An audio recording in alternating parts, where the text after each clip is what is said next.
Alright, so I want to talk to you a little bit about lipids. I only got one question about lipids. It's about the phosphate head and its polarity, but the two fatty acid tails don't. How can they still be attached to each other? That's a great question. It's a high-level question. I'm glad somebody's asking it.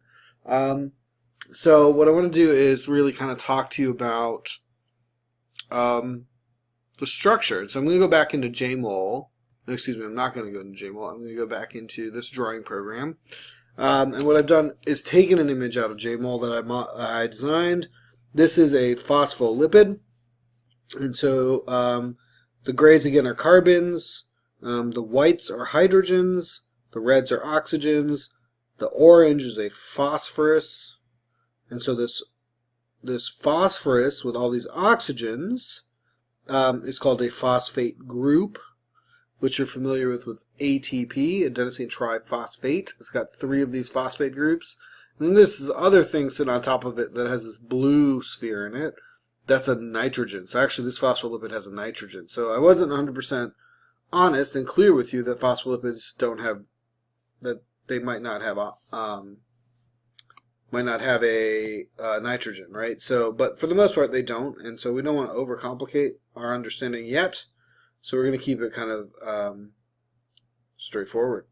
So what I want you to know is that this right here, I'm going to try to label this. So these two things, that over there and this, are fatty acid tails. Okay? So in a phospholipid, sometimes it's drawn this way, we have 2 fatty acid tails. Now you can see this one bends, right? So this one actually has a double bond, which I talked about a little bit before.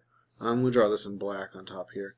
So there's a double bond between these 2 carbons, and that double bond causes a kink and causes that to bend, and we sometimes refer to this, you might have heard of this term before, this is an unsaturated fatty acid. Okay, an unsaturated fatty acid, but it's just made out of hydrogens and carbons, and so this is non-polar, right? It doesn't have the oxygen that's pulling so many electrons. It's just carbon and oxygen. I think it's carbon and hydrogen, and they share those electrons pretty nicely. It's non-polar. It doesn't have a positive or a negative charge. Therefore, it does not bond with water. And so non-polar is another word for hydrophobic. Okay? It's hydrophobic. But there is this guy right here, this phosphate group.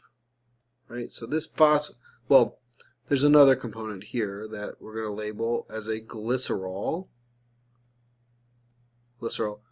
It has only 3 carbons in it. It's got some oxygen, some hydrogens, but it's 3 carbons. And then back up to this is the phosphate group. And this is what makes it a phospholipid. A phosphate group, right? Which is a bunch of phosphorus and oxygens. And what do we know about oxygens?